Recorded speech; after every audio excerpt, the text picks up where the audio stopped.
Now, let's talk some about this Iranian story. We welcome back Aaron Cohen, Israeli special ops vet, founder of Gideon, and Victoria Coates, former Deputy National Security Advisor. Thanks to both of you. Victoria, I just want to have some fun here. I love this Trump oil stash. I mean, we brought in 200, presumably in the dead of night. Turn off the lights, turn off the transponders. 200 ships, probably growing. He thinks it's 100 million barrels of oil, which is a big number, as you know. And Iran is powerless to do it. Now, that's a lot of things. That keeps the oil price down. That probably keeps interest rates down, by the way, for the Fed.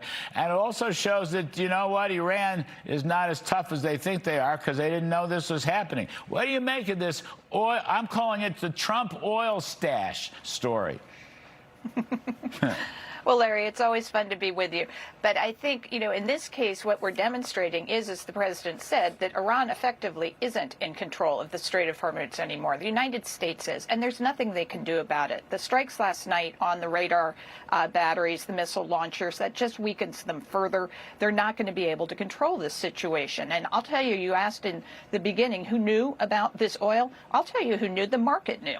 And that's why, as you were just saying, we have oil prices around 90, even a little bit lower. That is what is actually calming things here. So we have that flow of oil, we have Saudi Petroline, we have our ramped up production, we have the UAE building the Fujairah line. The world can be awash in oil, in plentiful, reasonably priced energy once we get the Iranians out of the equation. You know, Aaron Cohen, let's step back for a minute. General Jack Keane has been talking about the desirability of giving our great military a 10 to 14 day bombing mission.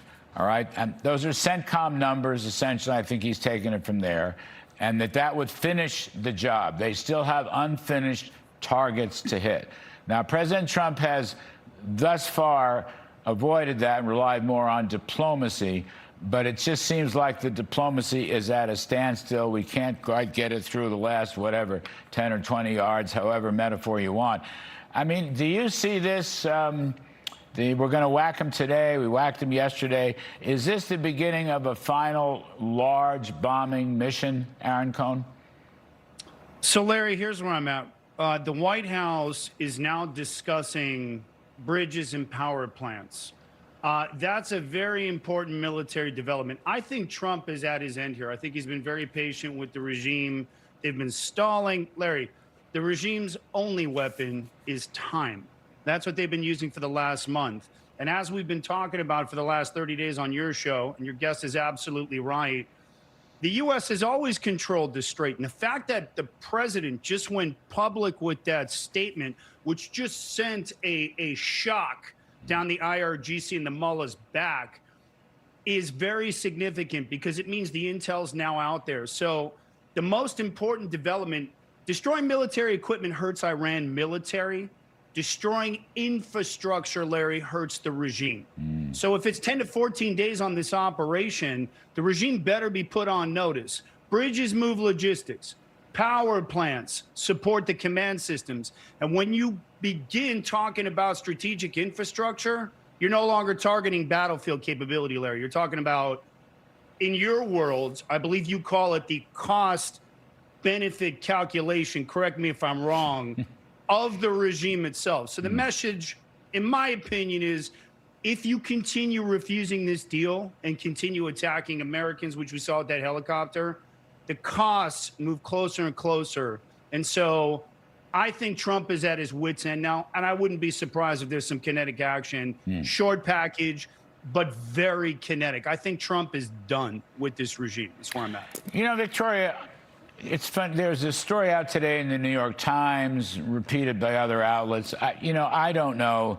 No one knows the accuracy or inaccuracy of these stories, but it was about various provisions in the so-called negotiation between the U.S. and Iran.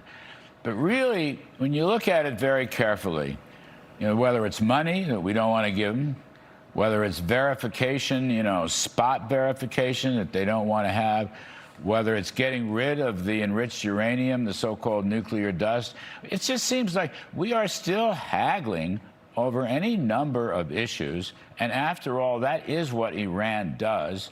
And even though the president has anticipated a deal for many weeks, none has come forth. I mean, do you think there'll be a deal?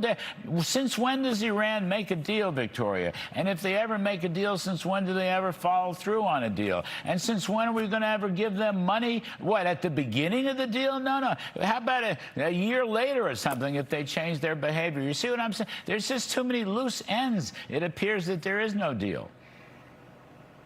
No, you're absolutely right. There's no reason for any sanctions relief or any unfreezing of assets until Iran, the burden should be on them to demonstrate that they've changed their spots. And so that's what the president has been dealing with. By any logical metric, they should have come to that conclusion a month ago, that their economy was horrendously damaged, their country was damaged. And that's why these new strikes are really important. To Aaron's point, the things that the CENTCOM is proposing to strike, bridges, power plants, these are all infiltrated by the Islamic Revolutionary Guard Corps. They're how they make their money. Now, the president has been reluctant to do this because it will be a bad burden on the people of Iran, whom he loves and wants to help.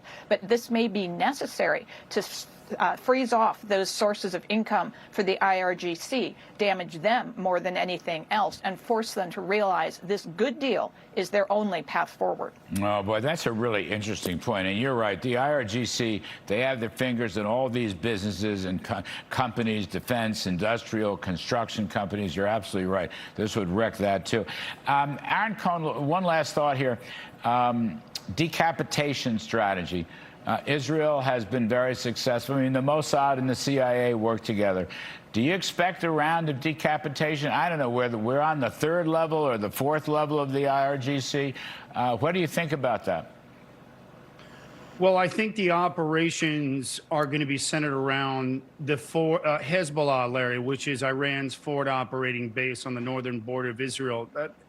Bibi doesn't have the luxury of letting those missiles keep coming in. Iran is stalling right now, Larry, to buy time. It's the only weapon they're deploying right now. So they've spent years believing, Larry, that they can outlast the pressure and outweigh D.C. And I just want to close it with this. And I think President Trump, again, is signaling that that phase is over.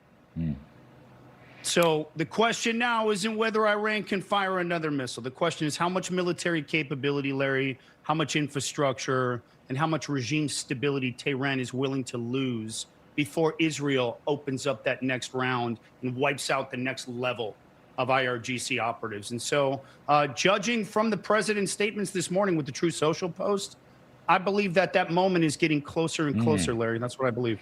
I think so. Victoria, do you? I mean, it sounds like the president has had it up to here. You know, I'm crossing my... He's just had it up to here, and it's going to be all systems go, Victoria. Give you the last word. It may well be, because I think the Iranians have been reading the New York Times. They believe that the president is desperate for a deal, that he'll do whatever to bring gas prices down. He's never acted that way, Larry. He took out Soleimani. He came in. He did Operation Midnight Hammer. He's just done Epic Fury. What makes them think he's not going to hit him hard when he says he is? It's absolutely delusional, but they're going to get what's coming to them. Yes, when he says that he follows through, you're 100% right. Victoria Coates, thank you. Aaron Cohen, as always, thank you.